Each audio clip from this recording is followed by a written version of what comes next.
everyone, this is kateschwanke and welcome to another Let's Talk video. Today I have a highly requested video for you guys. As a lot of you know, I've been potty training my son Jensen for the last couple of weeks, and he's actually, I'd say, about 90% there, so I'm really excited to share some tips with you guys. So today's video is let's talk about daytime potty training. I'm not going to go over nighttime potty training right now, maybe another video. So I have a lot of tips and I actually had to write them all down because there are just so many, I couldn't remember them. So this is actually my second time potty training a boy, so I don't have any specific tips for girls. This is just going to be like an all-in-one, how I was able to potty train my boys and do it successfully within under 2 weeks. So before you start potty training, the very first thing is just make sure your child has had plenty of time watching you go to the bathroom. If they haven't seen you do it, you need to start letting them see you do it. I know it's kind of like a privacy thing for a lot of people, but for me anyways, I hardly ever get privacy in the bathroom. My kids just come in no matter what, and if I lock the door, it's a big like uproar in the house.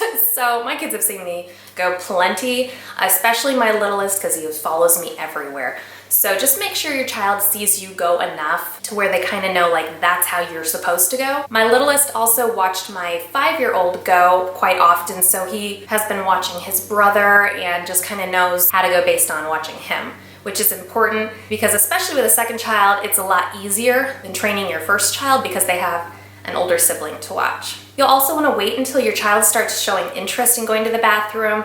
Like my son, I wasn't even planning on starting until he was closer to 3, but just one day he decided he wanted to go on potty, and I was like, well, I mean, why not start today? I wasn't completely prepared, and I'm hoping to be able to tell you guys some things that will be able to have you prepared just in case your child was like mine and decided to start on his own. So the day that he started, he just decided he wanted to go sit on the potty. So before you start training, you're going to want to roll up all of your rugs that are on hardwood or tile floors, because you tend to be standing around quite often where there are rugs. Like in the living room, we had a really big one and I had to roll it up. It was like a 10 by 13 or something, and it was right under the coffee table in the living room, and my kids spend an awful lot of time in there, and so I knew that he would end up going on there if I didn't roll that rug up. I also removed the rugs in the bathroom that I knew he was going to be using the most, which is my hallway bathroom. It's just the easiest access for the kids to use. So I decided to roll up all the rugs in there as well and just stash them away. You're not going to need them until your child is completely pee-free, pretty much, on the rugs and things. Also, make sure that you have plenty of detergent and floor cleaning supplies because your child will pee or poop on the floor. And I will be saying pee and poop a lot in this video, so just be aware of that. Definitely make sure you have good cleaning supplies to clean up all those messes that will happen. Something else that I actually had in our house that we're renting, and I highly suggest that you get just for potty training, or even if you're just cloth diaper, is a diaper sprayer. It's attached to our toilet in the bathroom, and I'll show you guys what that looks like. It is super awesome. It is a high pressure hose that just puts everything into the toilet. So if your child does have a poop in their pull-up or their training pants, then it's easy to just rinse it off into the toilet and then do your load in the washing machine afterwards. So that's just another thing I found super helpful during this process. You also may want to start on a weekend, like a Friday through Sunday, or just take a week off from work. I know that's hard, but you're going to want to make sure that you are able to consistently train your child.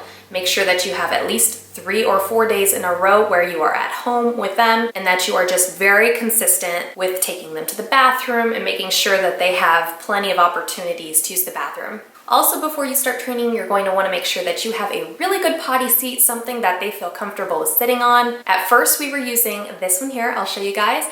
And my son just wasn't feeling comfortable on this particular seat. He does now, but it took him a little while to warm up to it. So this one was actually built into the toilet seat, and these are awesome. I really highly suggest them. I actually have another one upstairs in my other bathroom that I like even more than this one. But what we did was we ended up buying this potty seat, which is one of those squishy ones, and it has handles on it, so it keeps their hands away from their private areas so that they don't make a huge mess, because that was an issue for my son at first. So I do suggest getting a squishy seat or something like that. I didn't want to invest in like a singing potty or something like that this time, because to me that just kind of slows down the process of them getting to the actual adult toilet.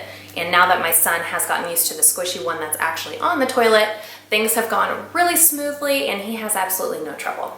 Oh, and definitely get a step stool. That really helps them to be able to get up on the potty by themselves. So it makes them feel a little bit more independent and also helps you out. So the way I always started potty training is just let your kid be naked. That's it. Let them be naked. Do not have pull-ups on or diapers or training pants to start with. Just let them be naked and let them run around the house. And I suggest just close off any rooms that have carpeting, like close all your bedroom doors. And like what we did was we have the whole stairway, which I couldn't do anything about, but then at the very top of the stairs we have a locked door, and we just would lock that and we wouldn't have to worry about him going upstairs and making a mess up there. But you're going to want to make sure your child is in an area that you can keep your eyes on them most of the time and make sure that they don't have an accident that's too large and that's easy to clean up. So on a hardwood surface or tile or linoleum, things like that is where you want to keep them.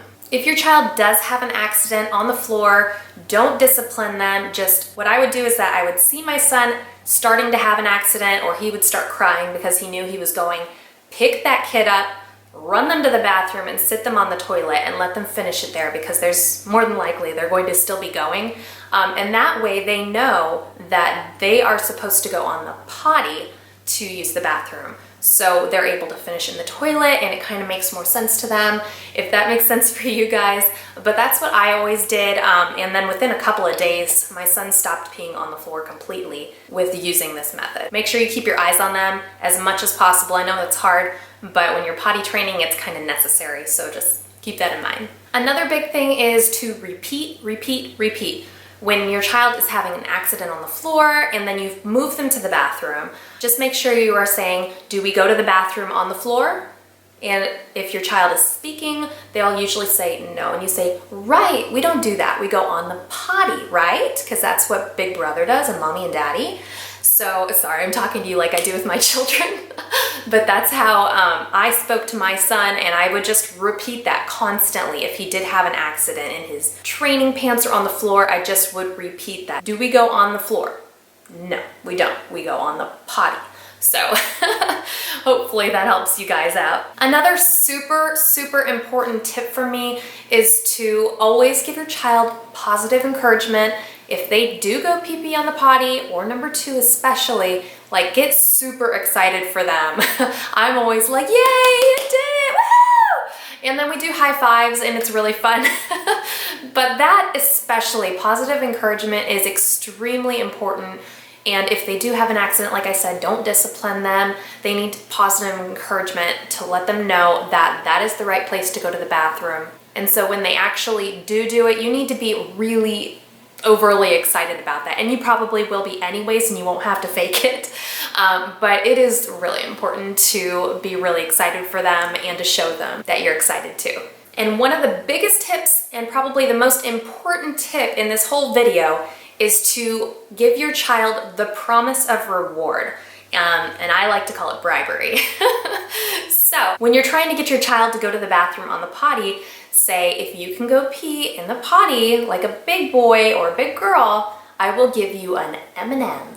So what I did with my first son was I had mini M&Ms, like the little canisters, and if he could go pee in the potty, he could have 2 mini M&Ms. And you guys know that's not a very big treat, but for them, it's chocolate, it's sweet, and it is so yummy. So they're really excited when they actually do go to the bathroom and they get a special treat in return. And when my son actually was able to go number 2 on the potty, that's when he would get like a lollipop or a toy. That is one of the hardest things for kids to do on the potty, is to actually go poop, which is really difficult for them for some reason. It's scary. My second son, Jensen, who's just finishing up potty training, he figured that out within like the first 4 days after we started, which was strange, but I was really excited about that. And he's still, even now, I'll give him a Dum Dum. If you guys know what those are, they're really small lollipops, so it's not too much sugar and it's perfect size for a toddler. So I highly suggest using that. It's a lot cheaper than getting a toy,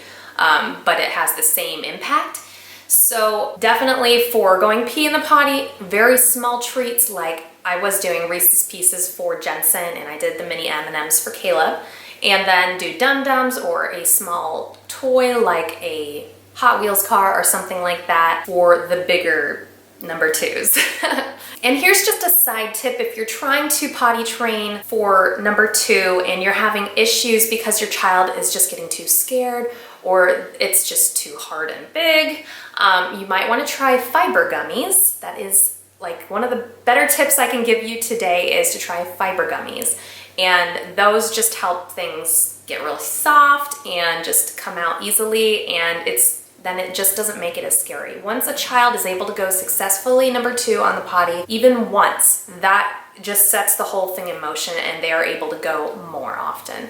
So remember, this is all while your child is completely naked and doesn't have pull-ups on or training pants. And speaking of pull-ups, I just suggest that you don't use those because to me, they are so much like diapers that the child can't really tell the difference. So I suggest switching straight to training pants or even underwear. I really would prefer you guys use training pants because that is just so much easier. So I want to show you guys my favorite training pants for potty training. And I actually did a review on these recently, so I will link it right here for you and you can check it out.